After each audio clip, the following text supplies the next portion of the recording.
Teleimpacto, lo que necesitas saber.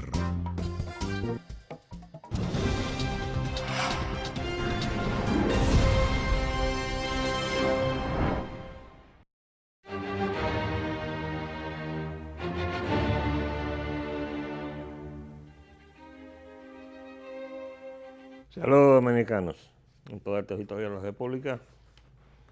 Les hablo Leopoldo Espaillat y yo tengo algo pendiente que voy a tratar de despachar primero, y es de la biografía que nosotros le tenemos a los hechos en los cuales hemos participado, y desde luego el día y la oportunidad en que yo rompí con el PRD y con Peña Gómez.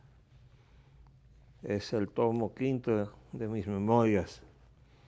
Dice 1984, Peña Gómez y el Fondo Monetario Internacional, reunión del PRD en el ayuntamiento.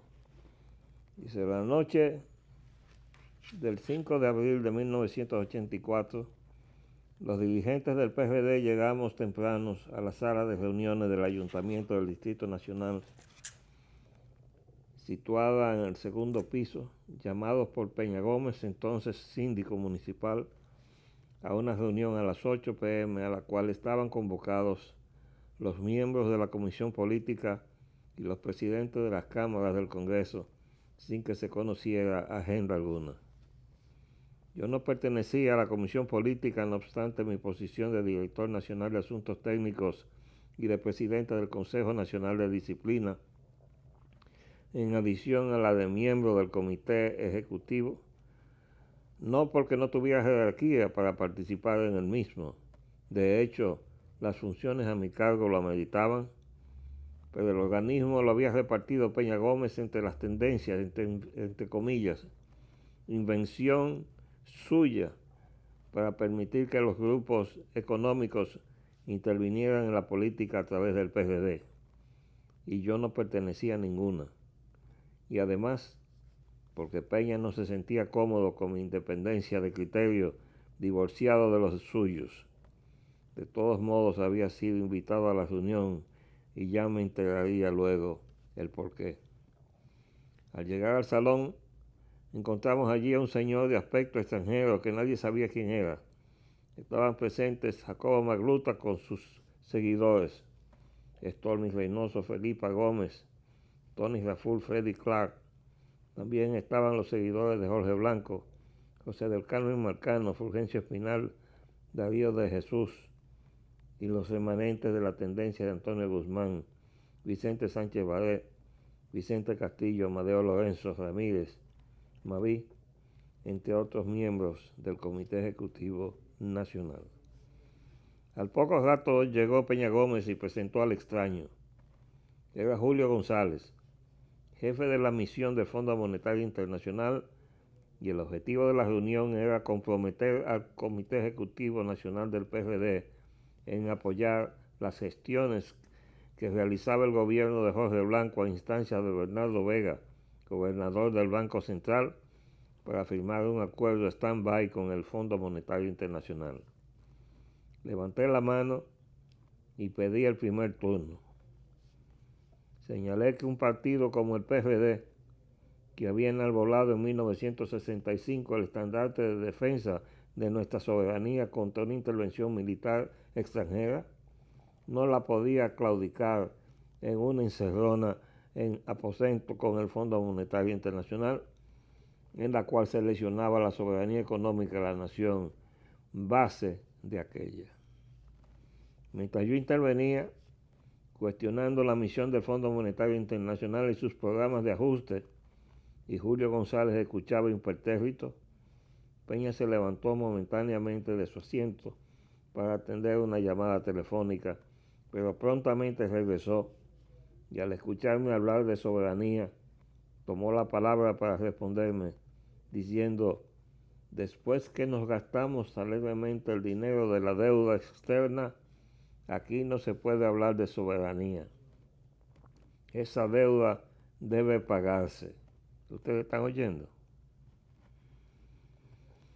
La explicación de esta intervención de Peña Gómez se encuentra en que los ajustes impuestos por los acuerdos stand-by del Fondo Monetario Internacional persiguen inexplicable e irracionalmente contraer la economía para generar excedentes con que pagar la deuda. Desde luego, él asumía la defensa de los intereses de la banca acreedora del país y de América Latina. Tomé la palabra nuevamente y le dije, por lo que veo, vamos a tener que resucitar a Juan Pablo Duarte, porque en este país tendremos que volver a pelear por nuestra libertad. Buenas noches, y me retiré del salón.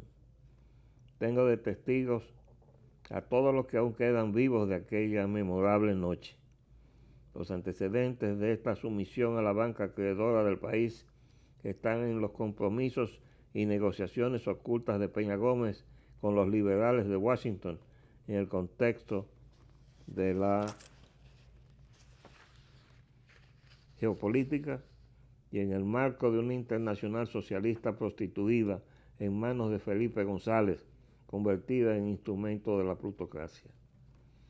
La traición al programa de gobierno de 1978 y al pensamiento nacionalista que lo orientó, la encabezó Peña Gómez al increpar a Antonio Guzmán que su gobierno no era el verdadero gobierno del PRD, que lo sería el próximo, encabezado por Salvador Jorge Blanco, proveniente de la Unión Cívica de Santiago, promovido como el candidato extrapartido dentro del PRD, apoyado abiertamente por los grupos económicos santiagueros, en una época en que la prédica antielectoral y antidemocrática de Bosch, con su tesis de la dictadura con apoyo popular, tenía al PRD bajo una consigna de desconfianza y sospecha de radicalismo, al amparo de lo cual se promovieron contactos con personalidades extrapartido como posibles candidatos del PRD.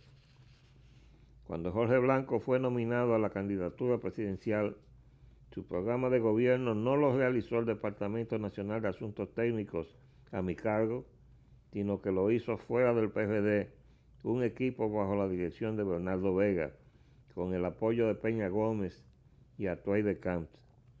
De modo que al ganar las elecciones de 1982, Jorge Blanco ascendía al poder con un programa clandestino al PRD de orientación neoliberal.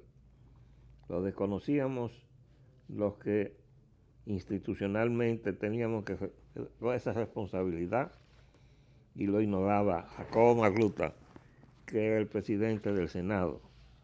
Por eso se tramó su destitución con aquel frustrado atentado que llevó a que el Senado tuviera transitoriamente dos presidentes. El conocimiento de la verdadera orientación del programa clandestino provocó una crisis en el Comité Ejecutivo Nacional, en el cual dos veces la cuestionaron, la de Magluta, dos voces la cuestionaron, la voz de Magluta y la mía. Lo que ignorábamos era que Jorge Blanco le había reclamado previamente a la dirección del PRD autorización para llevarla a cabo, y a eso se prestaron Peña Gómez y Belice Prats, que fungía de presidente del PRD, firmándole junto a Peña Gómez un documento a Jorge Blanco. Por eso fue recompensada con su designación como secretaria de Estado de Educación, anhelo que no pudo materializar con Antonio Guzmán. 1984, abril 24, protestas y pobladas en Santo Domingo. 19 días después, el primer lunes después de la Semana Santa, y accionando a los efectos de las medidas de ajuste económico producto del acuerdo stand-by con el Fondo Monetario Internacional, promulgadas con la acechanza y alevosía en el curso de la Semana Santa, que encarecieron todos los productos de primera necesidad, las calles de Santo Domingo se ensangrentaban con la sangre de dominicanos, muchos de ellos PRDistas, que protestaban por los efectos de los ajustes a que nos llevó ese malhadado acuerdo stand-by. Todavía hoy no se sabe la verdadera cantidad de bajas registradas.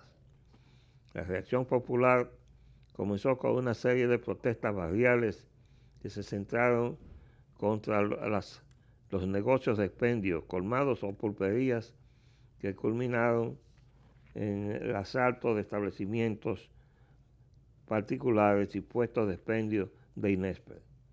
En la etapa inicial, las fuerzas policiales no intervinieron. Esta decisión resultó ser desafortunada en la medida en que las protestas cobraban fuerza ante la pasividad policial, al punto en que, cuando se les dieron instrucciones de intervenir, al filo de las 2 de la tarde, ya los contingentes policiales no podían reprimir la ola de violencia que arropaba los barrios pobres de la ciudad capital. Desde mi oficina y con la ayuda de un receptor especial que captaba las comunicaciones radiales de la policía, seguía yo los acontecimientos en la compañía de amigos y escuchábamos las expresiones de desesperación de los destacamentos barriales que se confesaban incapaces de detener la violencia y solicitando ayuda que no les llegaba. Ya para horas de la noche, a la vista del caos reinante, una comisión del PRD encabezada por Peña Gómez y de la cual formaba yo parte, concurría al Palacio Nacional a reunirse con Jorge Blanco y los altos funcionarios del gabinete.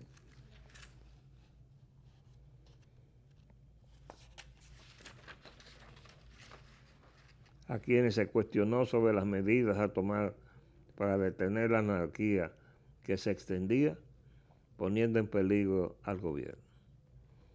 En esa reunión nos enteramos por su propia admisión que había sido Atuey de Camps, secretario de Estado de la Presidencia, el de la malhadada idea de dejar desahogo a la población contra la parte que les resultaba visible y a su alcance, responsable de su expoliación, los precios de expendio de productos de primera necesidad, pulperías, colmados y supermercados, y había impartido esas instrucciones al jefe de la Policía Nacional.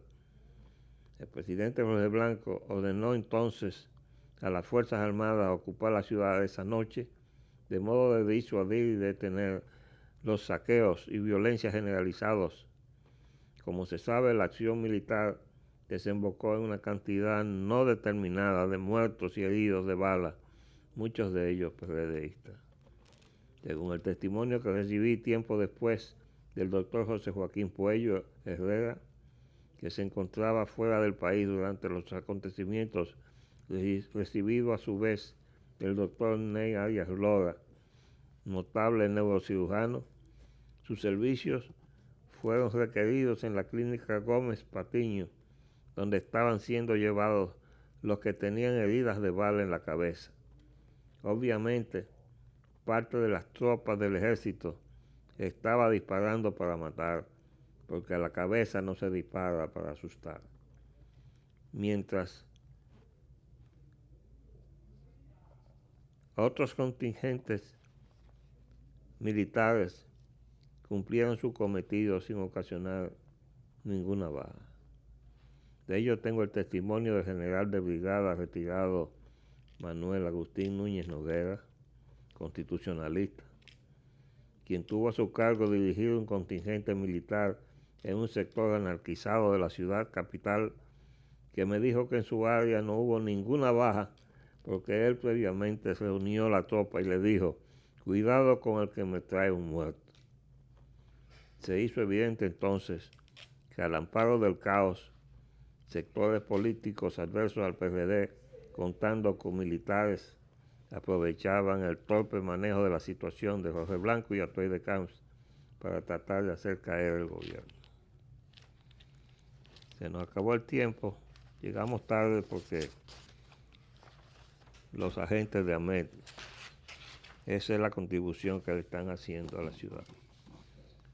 Tenemos una situación delicada con los pronunciamientos que ha hecho la candidata a embajadora de Estados Unidos en el cuestionamiento que le está haciendo el Senado de los Estados Unidos para su aprobación. Y de eso volveremos entonces el lunes como primer turno. Les habló Leopoldo Espellananita. Hasta luego.